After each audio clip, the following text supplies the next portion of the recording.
Hello and welcome to IITN express. तो आज हमारे पास एक क्वेश्चन है। ये question N Awasthi atomic structure level 2 का क्वेश्चन नंबर 4 है।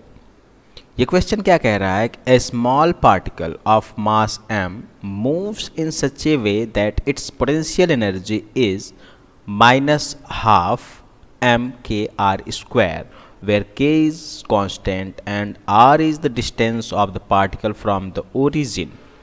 Assuming Bohr's quantization of momentum and circular orbit, then r is directly proportional to। ठीक है, तो हमको गिवन है कि हमारे पास एक सिस्टम है जो सिस्टम बोर्स मॉडल को फॉलो करता है। ठीक है, और उस पार्टिकल ऐसा है कि जो मूव कर रहा है और इस तरीके से मूव कर रहा है कि उसकी पोटेंशियल एनर्जी इतनी है। ओके, तो यहाँ पे आप देखिए, अगर बोर्स मॉडल को कोई सिस्टम फॉलो कर रहा है तो वो सिस्टम कैसा होना चाहिए? हाइड्रोजन लाइक सिस्टम, मतलब यूनी इलेक्ट्रॉन सिस्टम। ठीक है, तो लेट सपोज कि ये पार्टिकल है हमारे पास, है ना, और ये है ओरिजिन, और पार्टिकल और ओरिजिन के बीच में डिस्टेंस कितना है? r। और ये पार्टिकल जो है मूव कर रहा है और ऐसे मूव कर रहा है कि इसके पास पोटेंशियल एनर्जी कितनी हो गई है? Half m/r²। ठीक है, और ये क्या कह रहा है कि ये जो पार्टिकल है, जो सिस्टम है, वो क्वांटाइजेशन ऑफ मोमेंटम और सर्कुलर ऑर्बिट को फॉलो कर रहा है जो बोर्स ने दिया था। According to Bohr's we are having two equation. ठीक है, तो first equation is electrostatic force is equals to centripetal force. Second equation क्या है? Quantization of momentum, that is mvr, angular momentum, is equals to nh/2π। This is the second equation. Okay, तो यहाँ पे आप ध्यान दीजिए, अगर इसको हम फर्दर एक्सटेंड करें तो electrostatic force is equals to mv²/r। अब हमारे पास इलेक्ट्रोस्टैटिक फोर्स नहीं है, तो इलेक्ट्रोस्टैटिक फोर्स को हम यहाँ से निकालेंगे कैसे?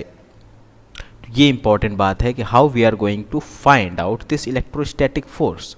तो इलेक्ट्रोस्टैटिक फोर्स कैसे हमको मिलेगा? When we are going to differentiate potential energy with respect to r, then what we are going to get? The force. What we are going to get? The force, that is the electrostatic force. Okay, so this is going to be minus of mk minus half mk/2r. Okay, 2 got cancelled, और जो force आ रहा है हमारे पास, this is going to be mkr, minus of mkr। तो ये जो minus है उसका सिग्निफिकेंस क्या है? माइनस हमको बताता है direction of the force. Minus हमको क्या बताएगा? Direction of the force. अब क्या है, माइनस को ओमिट करेंगे और इसको हम यहाँ पे इस रिलेशन को पुट करेंगे, तो ये हमारे पास क्या हो गया कि mkr is equals to mv²/r। ठीक है, तो यहाँ से m गॉट कैंसिल्ड और v² is equals to kr², ये आ गया हमारे पास। और इस इक्वेशन से, दूसरे इक्वेशन से हम क्या करने वाले हैं? यहाँ से हम वेलोसिटी को इक्वेट करेंगे। तो velocity is equals to nh/2πmr। ठीक है, ये जो वेलोसिटी की वैल्यू आई है इसको यहाँ पे पुट करना है। तो what we are going to gate?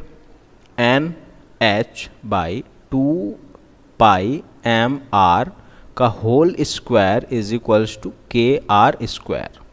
ठीक है, फर्दर इसको अगर हम सॉल्व कर रहे हैं तो हमको क्या मिलेगा? n² h² divided by 4 π² m² r² is equals to kr²। इस r को उस साइड लेके जाना है तो क्या हो जाएगा? r⁴ is equals to n² h² divided by 4 π² and m² and k। तो यहाँ पे आप देखिए, this whole thing is constant. ठीक है, h, that is the Planck's constant, the mass of the particle, that will also be constant, the pi is constant, 4 is constant. So r to the power 4 is directly proportional to n square. So from here we are going to get r is directly proportional to root n. Okay, so r is directly proportional to root n. The option A is going to be the correct answer. Okay, so hope you got the answer. Thanks for watching and have a good day.